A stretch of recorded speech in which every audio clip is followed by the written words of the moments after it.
This is the Lone Crater YouTube. We hope this video helps. You start by confirming you have legal authority.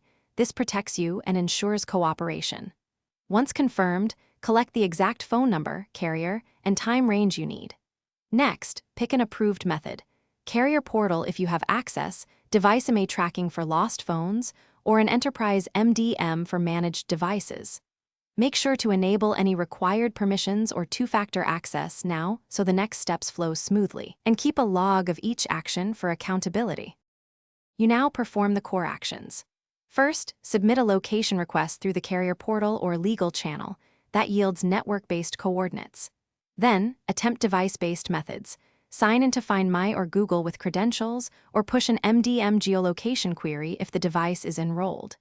If those fail, obtain app timestamps and IP logs to triangulate, or use last known cell tower data.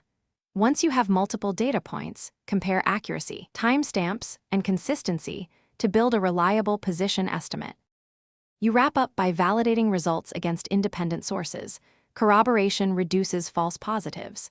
Next, export and timestamp logs, screenshots, and reports for records and potential legal use. If locations disagree, run the queries again at slightly different times, check device time settings, and contact carrier or support teams for clarification.